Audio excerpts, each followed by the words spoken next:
morning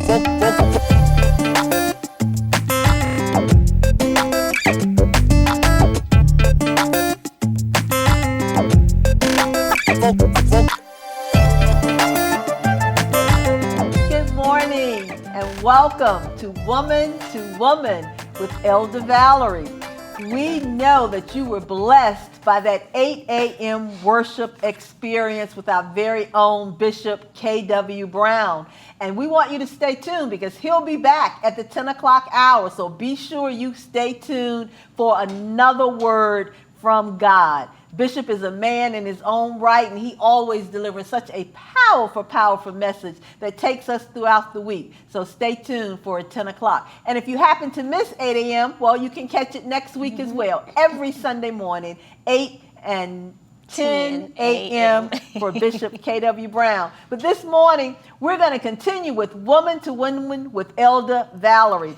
Last time, I had as a special guest, Dr. Kimberly Brown Williams. She's going to talk about that. I keep getting that mixed up because she is a newlywed. She's been married all of 2.5 months. 2.5 months. And so on our episode today, she is still getting questions, requests, prayer requests, questions about how do you wait for that special person that you know God has waiting for you. What do you do in your season of singleness? How do you handle the frustrations? How do you handle the pressures from your peers, your friends, your family, your family reunions when they're always saying, when you gonna get married? All those good things. So what do you do from single to marry? So we're going to be talking about that on this morning, and we pray that you're going to be blessed by that. And then as always on Woman to Woman, we're going to have a little bit of fun too. That's right. You can even win some prizes today. So stay tuned. But Kimberly, for those of you who may not have tuned in on our last episode when you were here, tell us a little bit about you as well, because we don't want to assume everybody knows you. Tell us a little bit about you, your background, and anything else you might want to add to let them know that you're an expert in talking about single to married. So I am Kimberly Williams officially as of May 14th, but I serve here at the Mount Global Fellowship of Churches as the Associate Executive Pastor. So that basically means all things finance, all things administration, everything pretty much except for the preaching we handle. Yes. So quite a bit falls under us, but that is, what I do currently. I've previously worked in corporate America in public accounting as an auditor. My educational background is also accounting, and then in 2019, I finished my doctorate in strategic leadership from Regent University. So that's kind of me educationally and career-wise, but then for fun, I love shopping. I love fashion. I love to travel and go new places. So those are things that I love doing. I love traveling and planning vacations for family, and we're going to talk about that as well. Yes, and I love planning, events or celebrate anything that there is to celebrate. Call me and I'm ready to throw a party. Yes, she is, and she is very good at it. And one thing that she forgot, and this is going to be a little sidebar, but I never failed to take an opportunity, and I'm sure Kimberly would tell you this too, all throughout her life. Anytime a TV show or a commercial or anything came on that made it a teaching moment, I always take advantage of it. And so she just mentioned something that I'm just going to make a sidebar for this program, because all of you know I'm the bishop's wife. And yes, we do handle all of the finance and administrative aspects of the church. But I know some of you are watching say, there they go again. Now she got her daughter helping. Did you hear her qualifications? That's right. She is helping with the finance and all aspects except ministerial, but that's coming as well because she preached a couple of weeks ago. I don't know if you saw that. You might want to go back and catch it. But she's doing it not because she's our daughter. I'm doing it not because I'm the bishop's daughter, but wife. She did not wife. mention to you. I'm sorry, wife. I said daughter. Yeah. Wife. But she did not mention she's a CPA. I always forget that. It's still so because fresh. it's so new. fresh. She Yeah, just and passed it the took a CPA. long time. But she's got a doctorate degree in strategic leadership. She has an undergrad in accounting from A&T, and she's got her MBA from Michigan State. So she's not only the daughter, she is well qualified. So that's just a sidebar for those of you. I know at least one of you out there who was saying that. But okay, let's just get back to the show for today. Yes. We're talking about going from single to married. Now, you know, at the age that you are right now, you don't have a problem telling people how old you are. You know, you get to my age, you be going, oh, talking about I'm this age. But just so that they have an understanding of how old you are now and how long you've had to wait and whether or not you feel like that was forever. Because I know there were people who shared with you, when you getting married? So tell us about how old you are, how long you waited, and some of the challenges that you faced being single, and even some of the questions you've gotten. Yeah, so I am 32 years old. And I would certainly say that my season of single was long. Some may say, oh, you're only 32. You still got a world ahead of you. But I think, and this is probably lesson number one for those that aren't single, but that you know people that are single and they may engage in conversations with you. Don't belittle what I feel like has been a long time because you aren't in my shoes. Right. So for me, it was, you know, and my mom can even share that in high school, my sophomore year in high school, my teacher tasked us with writing a 10-year plan. I was wondering if you were going to remember that. And it wasn't until literally maybe 2020 or 2021 when I literally had an epiphany because I was trying to figure out, why is singleness such a thing for me? Like, why do I feel so pressured to get married or to find my significant other or whatever it is?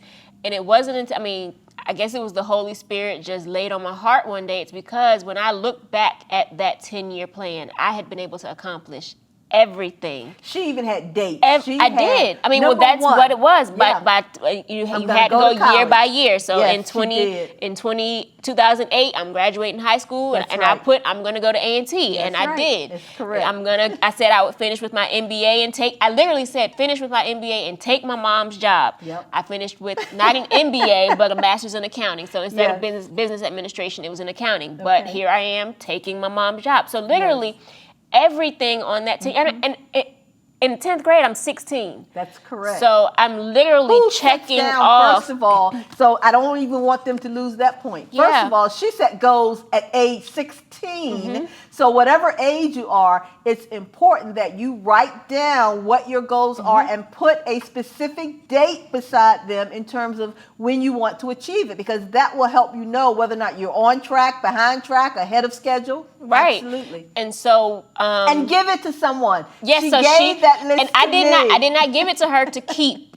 I guess that was her motherly thing, because I will tell y'all, I didn't sent my mother several papers and projects and artwork, and she ain't kept none of it. I can't recall it being displayed on the refrigerator or anything, but for whatever reason, this document was kept where she keeps the marriage licenses, the birth certificates, the passport. Because it was important to me. And so I didn't know that, and so I guess a few years down the line, when I wasn't at the point, I probably was in college at this point or getting ready to graduate or something, and she said, you want to take a look at where we are? And so I was surprised that she had it, but it was great because at that point, I'm on track. Yeah. And then time continued to go, and the vision of the letter or that timeline never left my mind. So here I am now, heading into later 20s, and some friends from school are starting to get married, not a whole lot, but for me, it was like, oh man, my timeline, because I had set this timeline and everything else is happening. Yes. The only two things that had not, absolutely, the only two things on my list that had not happened was me getting married and starting a family and my CPA. That CPA exam. Those were literally the only two things that had not happened, and I had already started trying to sit for the CPA exam, and I had passed a couple of the sections, but then trying to work in public accounting, and if you are familiar with that, it becomes a challenge.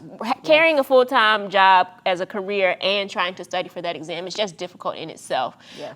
So then when you're also working late hours, it gets really It's hard, hard, and you have to pass it in so much amount of time, and then mine lapsed, so I got discouraged and I just set it to the side. Right. So now here I am. Everything else has come easy to me. I mean, I was naturally good at school, so it didn't take me, I didn't have to study for a test for hours upon hours. If I just attended class and listened to the teacher, a lot of the stuff I could catch on to. I might have to go home and work a couple problems or things like that, but school wasn't difficult for me. But here is something, one, the CPA exam is kicking my hind parts, and now this whole relationship thing, I just cannot seem to get it right. Like I'll have a guy, but then that doesn't work out, and then I have another guy, and it just bothered me. So I think, honestly, I inflicted that own pressure on myself. Yes. By setting this timeline, because So would you say in all the things that you had on the list, there were dates, which we think are good,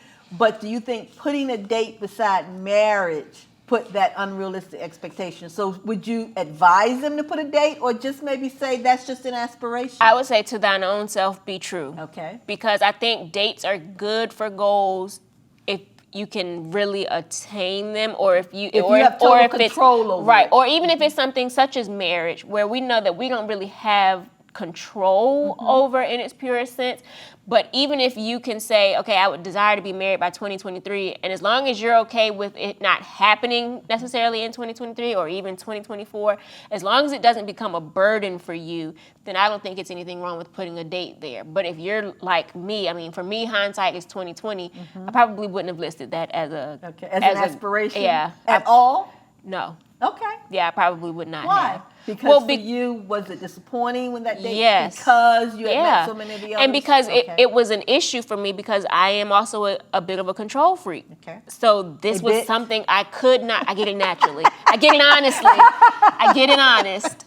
But this was something that I had no control over. I mean, sure, I can control the guys that I'm entertaining. But at the end of the day, God's timing is God's timing. Yes, so it even is. the man that I'm married to now, yes, I didn't even know him at the time that I, wrote the list, or even at the time that I'm now starting to panic about not having achieved this thing. Right. So I couldn't have controlled that because I didn't even know who this man was. Correct. So I think, you have to know your own self when you start to set goals for things like that, especially those things that are out of your control. Okay. Well, let's put a different spin on it. Okay. I understand what you're sharing about not putting a date on it. But when you begin to get a little bit older, I think some of the things, now that you have benefit of hindsight, and in that season of your waiting, we had numerous conversations about what you need to be doing in that season of waiting, as opposed to focusing on the date or focusing on this is what I want to do to get married. So why don't you share with some people who are single some of our conversations or some of the things that you did to work on yourself, so that you were ready when it was time to get married? Because even that season of singleness, you began to understand there were things about you that maybe I need to be working on this so that man can show up. Why don't you share some of those things? So, again, hindsight is 2020. So absolutely, if I were to tell my 25-year-old me, as much as I desired to be married, I know I was not ready. I know that today. Right. But at 25, you couldn't have told me that I wasn't ready. So that was probably the Lord also protecting me at that point from catastrophe, because I wasn't ready. One, I was just beginning life. I mean, I've just finished school. I'm trying to find now my groove, working steadily, having a 9-to-5 and getting that every or biweekly paycheck and starting to balance what it means to be an adult. So that in itself is an adjustment. But even as a person, I wasn't ready, because marriage takes a lot of compromise. And at 2.5 months in. Right. I mean, but even, we dated, a little before that. So even still the same, but I was way more selfish than I would say I am now. And I don't want to say it's negatively selfish, but I wanted to be able to do what I wanted to do. And I don't think that there's anything wrong with that, but you have to understand that it's not always going to be that way. You're single. Right. And it's not that way once you're in a a committed relationship or in Absolutely. a marriage. So that was something, you know, that I learned. But also during my time of being single, I made sure to, you know, do things to kind of better myself. So whether it was spiritually or who I am physically as a person. So I remember attending conferences and trying to make sure that I'm staying focused on my relationship with God so that I'm growing closer in Him, because we always say, I want a man that loves God and that has a relationship with God. But how do I want that from him and I don't have that myself? Absolutely. Or how do I even know that this is the man that God has for me? And I don't know if that's God's voice or if that's my inner me saying something. That's you know? good. So That's good. that was something. And then, you know, something that we kind of talked about in a previous segment of Woman to Woman is I would sit with my mom when I came home from Charlotte, or even when I moved back to Virginia, and it's still actually on the calendar, that every so often we would have a cooking like a cooking date, and I would say, all right, well, this time I want to learn how to make a baked chicken and collard greens, or I want to learn how to fry fish, or I want to, you know, whatever the meal was, make a pot roast or teach me a crock pot meal, something like that. And so to me, because again, something that we talked about, I do kind of still believe in a little bit the traditional gender role. So, and not so much, I don't want to say it's a gender role. I guess society calls it a gender role. But for me, it was something that I just looked forward to being able to do. Exactly. You know, it was something that when I thought about being married or becoming a mother, I look forward to, it's my responsibility to figure out what we're going to eat today. So that means I need to go to the grocery store, make sure we have food in the house, that I don't have to now, it's 20 minutes before it's time to eat and I forgot this, you know, planning that, pulling the meal together, and then being able to sit down and watch everybody indulge in the meal that I have now prepared. So even now, that's something that I enjoy. So my husband has not cooked since we've been married. I mean, he has cooked, you know, breakfast here and there. But when it comes to dinner, I have been like the primary. I do. And again, I don't feel like that he can't, but at this point, I haven't felt like I need a break. Right. So it's something that I delight in doing. That's good. So you're helping me to think through what you bring into the table. That came to mind as you were talking, because I know on social media, Instagram, Twitter, all of those outlets, you will commonly see comments or questions about singles that are getting married, looking for their significant other. And one of the things that you always see in there is, well, why should I marry you? You know, what are you bringing to the table? And people look at that both positively and negatively. They'll say, well, you shouldn't be talking about what you bring in and how much money you got and what you're doing. And then you have other people saying, oh, yeah, you should, because it does matter who you marry. But what I'm hearing you say is you were working on what you were bringing to the table. How do you feel about that statement? And if you feel positively or negatively about that, share that with us. So I definitely feel like both parties should bring something to the table. Okay. I kind of cringe at the conversation about, you know, bringing to the table, because on one end you'll have the man saying, well, what are you bringing to the table? But then if y'all like me and on social media, you might have seen a woman respond, I'm bringing the table. That's right. So then you go from one extreme, it's where, you know, well, what are you bringing? Then the woman is like, well, I don't even need you. Right. And I cringe on both ends, because I think, again, you should bring something to the table, but it shouldn't be one extreme or the other. Like, it doesn't have to be, I don't need you. Right. I can do for myself when it comes to relationship, because I think that can be a turn off for men too. I mean, you're so, I am woman, hear me roar. Yes. That you're not even allowing the man to be the man. Right. And so I do think, you know, you having a good, secure job and you having some money in the bank, or you being able to support yourself, or whatever else you consider bringing to the table, I think all of those are benefits, and that's great. And I think a man would appreciate that. But if you carry yourself as, I don't need you. Right. Well, he gonna say, all right, fine, I'm out. You don't need me. Figure it out yourself. And so I definitely think you need to bring something to the table, and you should always be working to better yourself. But I also don't think that bettering yourself is something you only do on the single side of marriage. I think that's something that you should be doing every day. Your entire life.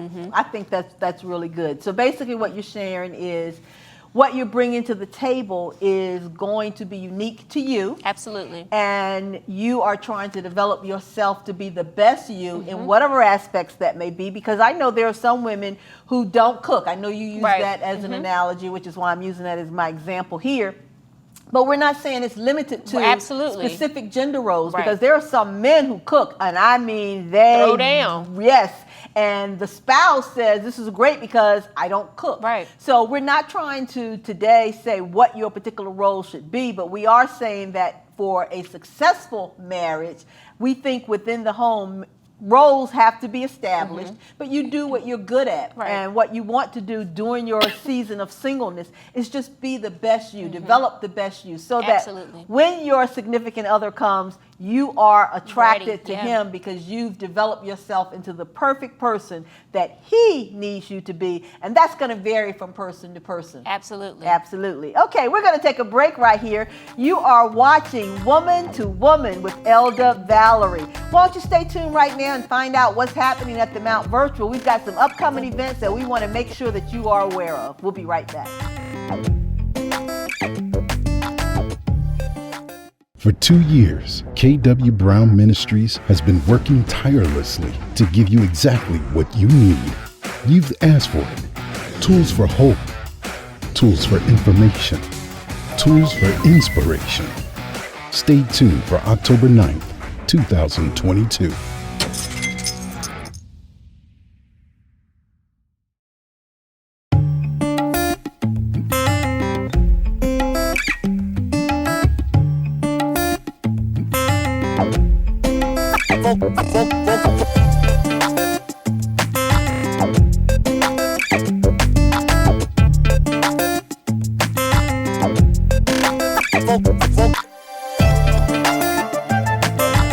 Hi, and welcome back to Woman with Elder Valerie.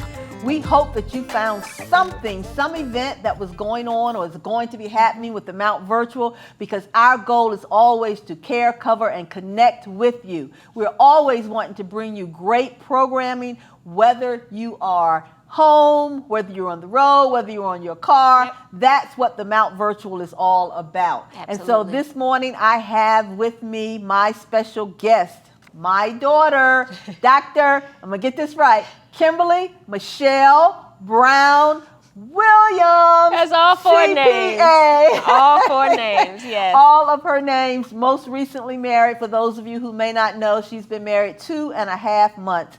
And our topic this morning has been on her season of going from singleness to married, because so many of the single women have been sending her questions and emails, and she's even started on a book. I'm waiting for that to come out, about her season of singleness. And she's now found the man that God has preordained for her years ago. But as we know, sometimes we struggle through our seasons of singleness. And she's been sharing with us this morning what that was all about, what some of the challenges have been. And as we always say, as a Monday morning quarterback or looking back, you can see how God was instrumental even in that season of singleness. And she shared so much with us this morning about that. We're going to continue just a little bit more about that, some of the things that we talked about even during our break. Right. That we wanted to be sure that we share with you before we begin to have a little bit of fun and give you an opportunity to win some prizes this money. Let's talk about being intentional about your time. Yeah. Because some of the things that we talk about as well is me time. You know, and you mentioned even in your singleness that you knew, looking back, you felt that you were selfish, but in a good way, because that was a time that you needed to be spending time for you. Right, absolutely. That may have taken away from marriage. So talk a little bit about intentional me time. What does that mean? And how do you not be selfish or be selfish? Because it's okay to be that way. Well, I personally think it's okay to be selfish when you're single, because this is your time to yourself. And if you're believing God, or God has promised you that you'll be married and enjoy this beautiful life with another person, then what we're saying is, for the rest of my life, I will be with someone else. So the time that you're not, enjoy that. And I know, again, y'all, I know you can look at me and say, well, that's because you're married now. And I know, and there are probably things that I don't have many regrets in life, but there are probably things that I should have taken advantage of while I was single, but there are things that I know I did, you know, even in my single season, that I think helped me be a better person today, or the better person that my husband needs in our marriage. I mean, it can be things such as, like we talked about, doing things to better yourself as a person, but even just spending time with yourself, not necessarily taking a class or anything, but maybe I decide I'm gonna go have a drink or go have dinner or go to a movie. And you might say, oh my gosh, that's so cringy. And I thought that, yeah, by yourself. And I thought that as well. And even I even knew that some things could be triggers for me that would then send me on a spiral. Like, oh, I need to be married, and Lord, why is it taking so long? Yeah, because you went to the movies and you saw a couple all hugged up. Absolutely. So what I learned is I knew that if that was a trigger for me, then maybe I'm not going to go to the movies during date night time. Exactly. So maybe I'm going to have to go to a matinee. I'm going to be in the movies at 2 o'clock in the afternoon. Yes. Or maybe I'm going to go grab dinner early. Again, you know, I tried to do things to avoid those triggers, but it also allowed me to, you know, find out what I enjoy. Because again, at this point for me, I'm in my early 20s, and it continued on into my late 20s and into my early 30s. Yeah. But you know, I'm just becoming an adult, so I'm now out of college. Where in college you're kind of finding yourself, but now that you're out of college, you're really just experiencing life. You know, you're on your own, you're supporting yourself. So this is the first time you're really getting a true taste of freedom. There is nobody saying you need to go to class. There is nobody saying that you need to be home at a certain time. You are doing whatever it is that you want to do. So you're really kind of self-discovery season. And so just learning things like that. I mean, I would take classes at like Michael's and take cake decorating classes. I mean, just doing stuff that I wanted to do. And so that's what I mean when I say, you know, this should be your selfish season, and it doesn't have to be in a negative capacity, because I can still be there for family and friends, but there are times where I might say no because I don't want to. Right. I mean, that's okay. Yeah, and I know you've only been married for two and a half months or so I don't even know if this is a valid question for you to answer at this season. You haven't been married long enough. I may have to be the one to address this, but what about time in marriage? What about intentional me time in marriage? So even though we've only been married 2.5 months, I mean, obviously we dated well before this time. And so this was actually a big topic of discussion between us. And my husband would always say, even with us being married, we can do things together, but I want you to make sure you have your own, whatever that looks like. So whether that's your own hobbies or your own circle of friends. I mean, you know, just make sure that there are times that we don't always have to depend on one another, because when you're depending on this person to always be the one to go with you somewhere, or to always make you happy, or when you're feeling sad and, you know, they're supposed to always be the one. First of all, I think it places an unrealistic and unhealthy burden on that person, because they have a life of their own. They have their own career, their own circle of friends, their own desires of what they want to do. So we definitely talked about that. And even in my transition in moving, I've, you know, made an effort to join, like, for example, a kickball league. And as much as I said, oh, this would be fun for us to do together, I made the decision I'm not going to invite him to do this because then he'll be my crutch. Right. And that's just putting me in the same situation. Absolutely. I need to make my own friends in this new area, or, you know, things like that. So I think even in a marriage, it's important that you do things for yourself. I mean, that is so true. And, you know, the topic of this show, obviously, is woman to woman. And I can say, again, having so many more years on you in marriage, I think my generation, women felt guilty having me time. And I think we talked about that in the context of women in the workplace and trying to balance home and work. We tend to take our free time and get those things done at home. Yeah. And so that, I think, is the burden that my generation put on women. And so for a long time, you know, there was no such thing as me time until I got frustrated and irritable and trying to figure out, why am I so mean and irritable to everybody? And I found out it was because I was not getting my me time. I needed my own me time. I'm like, I'm giving it to, you know, my daughter, my son, my husband, my job, my outside commitments, my sorority. And I'm like, do I ever get a time to just sit on my back porch? Y'all know me at this stage. Can I get on my back porch, read my book, and everybody just leave me alone? Yeah.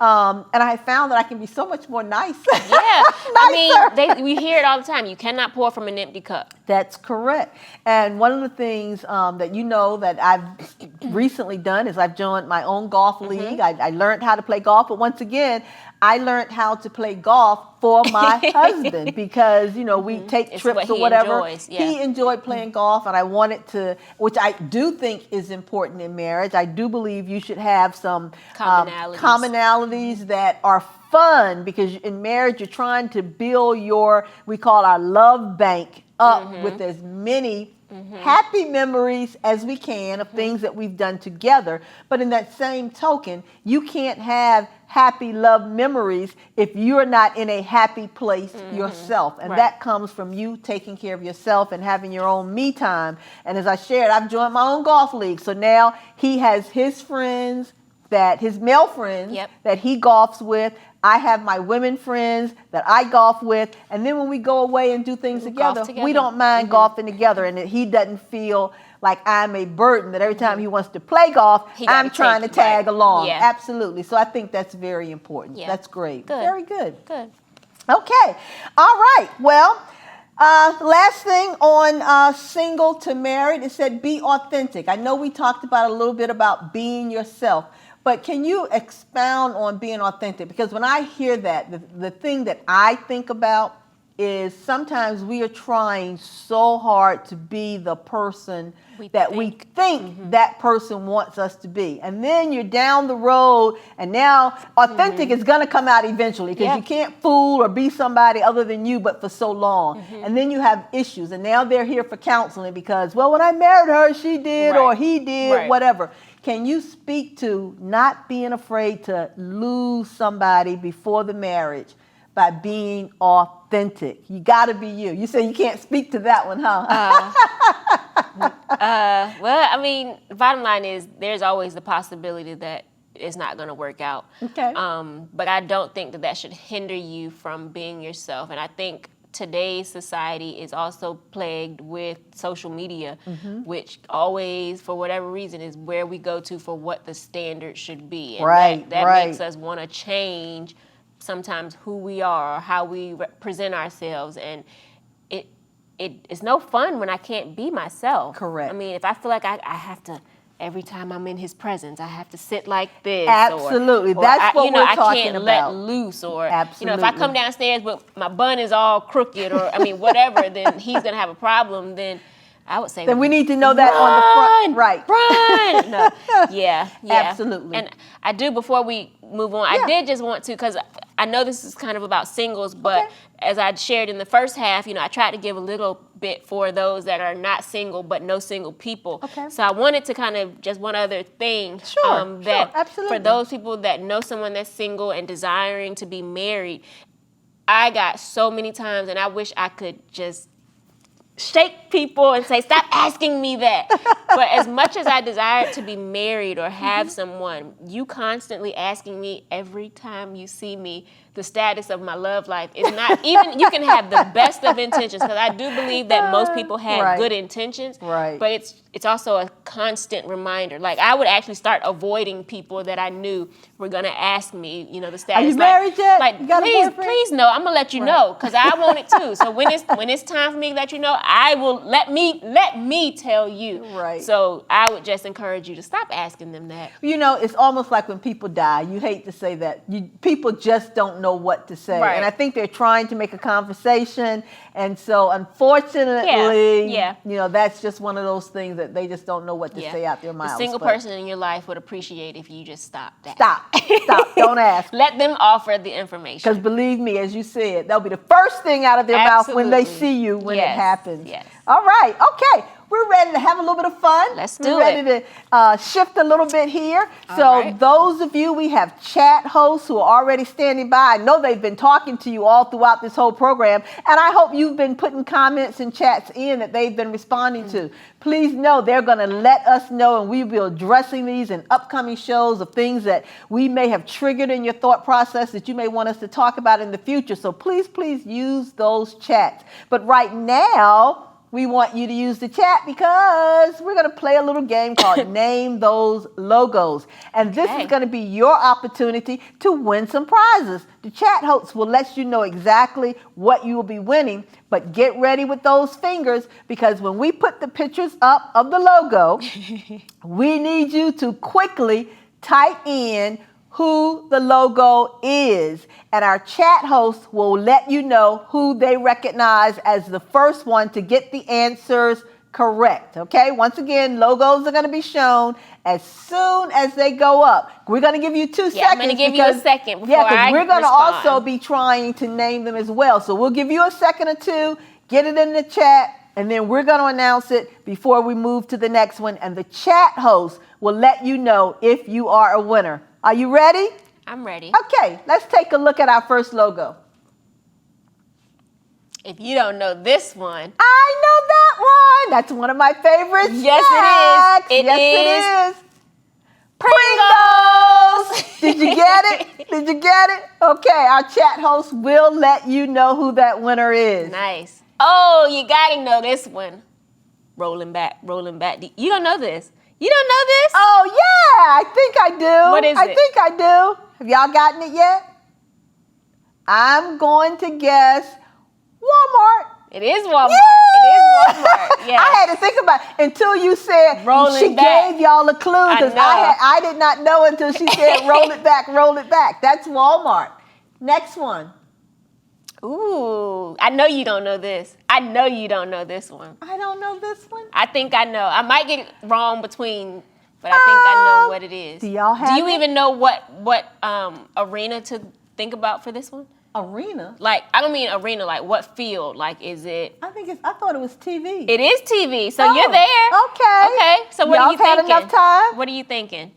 I think it's ABC. Is it ABC? Is it the ABC I network? think it's NBC.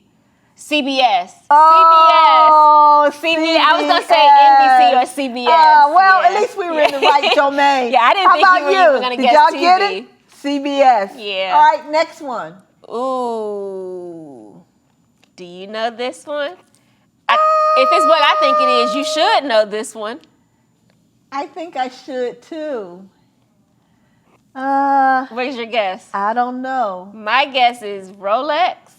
Oh my goodness! Rolex. Is it Rolex? It's Rolex. How can I not know that? It's Rolex. Rolex. I know some of you got it. Did you get it? Those Okay. watch connoisseurs. Yes. Oh, I know you're not gonna know this one. No, you should know this one. I think it's in the technology field. Okay. What are you thinking? I'm giving them a chance to put it there. Now, don't be cheating now. Don't be Googling that and then writing it in the chat. Come on, chat host. They should have it in there by now. I'm going to say Motorola. AT&T. Oh, AT&T. Oh, I was close. Okay, AT&T. Ooh, go ahead. We know this one. We know this one. It's another favorite. Well, for some people, it's a good dinner. Yeah. I like it as a snack. You eat this as a snack. Yeah, girl. Eat that and then This you one put some wings with it. Yes. Did I tell you, gonna give you a clue? Because most people eat Pizza Hut. and wings. Pizza Hut. Yes, very good. Oh, I think I know this one. This is like my early childhood, if I'm correct. I know it's an athletic gear. Yeah, I think it's athlete's foot. No? It's not athlete's foot. It is athlete's foot. Adidas? No, it's not Adidas. It is athlete's foot. It Athlete's was. foot? It was. Okay. That was my early Athlete's childhood. foot. Yes. Okay, chat host. I hope you've answered the and identified the winners. people who were the Winners, winners. yeah.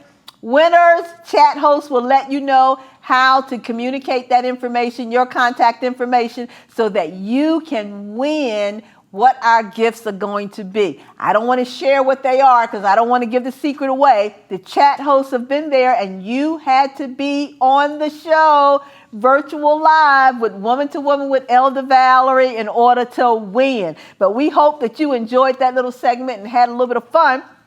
And we only have a few more minutes before we join Bishop with the 10 o'clock message on this morning. So we want to take these last few minutes and talk about vacations. This is our tip as we are heading in, as we shared on this broadcast of Woman to Woman. We always want to talk about a hot topic. Those things that we think will be beneficial to you, that we can give you some wisdom and advice. And then, of course, we always want to have a little bit of fun, play a game with you, give you an opportunity to engage with us and hopefully win a little small prize from us. And then we always want to leave with a tip. It might be a financial tip, a wisdom tip, or just a woman-to-woman tip. And so today we wanted to talk about taking vacations. Now, for our family, because they know me, vacation is in my budget. We plan for it. I have to get away. But in our house, we took several vacations. So, Kimberly, as a child growing up and now as an adult, can you talk a little bit about the types of vacations we took, how it's impacted you as a child, what you remember most importantly about it? Yeah, so I mean, vacations for us as a kid, it started, before my parents were, I guess, doing as well as they have been in my adult years. It would start where my mom was hard pressed to stay in an embassy suites. One, because you get free breakfast. So you're going to wake up, if breakfast is over at 10, you better be downstairs before 10 o'clock. And you're in a suite. We all piled in one room. The kids are on the pull-out couch. That's correct. And when you go to breakfast, you better take a banana with you for snack on the way before we get to lunch. Or we might not even grab lunch. We might do an early dinner. So vacation started out like that. But no matter the vacation, there was always an educational component because, as you may have heard, Bishop called her Dora the Explorer. And I remember as a kid, I hated it. I remember specifically one time we went to Hawaii and she wanted to go two places. One, the Dole Pineapple Plantation, and then two, to Pearl Harbor. And I was not interested. But I just remember going and experiencing them, and how I'm glad beneficial that when she you went dragged to us school. along, because that next September in my history class we talked about Pearl Harbor, and she could say I've been there. Yes. And I left my flower in it was like a a memorial in honor of those fallen soldiers or those that lost their lives. I mean, it was just, as much as I hated those quote unquote cultural moments, I really went on to appreciate them so much so that now even when I do trips with my friends, I'm like, all right, y'all, we can have fun and party and hang out, but we're going to do this excursion so we can learn the culture of this place, because I think it's important and it helps you to grow as a person when you can see how somebody else is living. I mean, whether they are living, the decisions that they make. And, I was sharing with you, because I'm recently from Italy, I learned that Americans, we do too much. There were restaurants that we would go to in Italy and we're trying to order a dish, but we want you to take this out, but add this, and then I need this on the side, and can you put this up there? And they're like, do you want the meal or no? Well, vacation is a subject that we might need to pick up, because as you're beginning to share, I can already see there's so many ways that we can talk more about this. And tips on how to go. Yeah, that's a great conversation. We're out of time, woman to woman. We'll see you next time, and maybe we'll pick up from there when we talk about great vacations for family, for kids, for you and your spouse. But watch us again. Here comes the Bishop, 10 a.m. worship service. See you next time. Bye.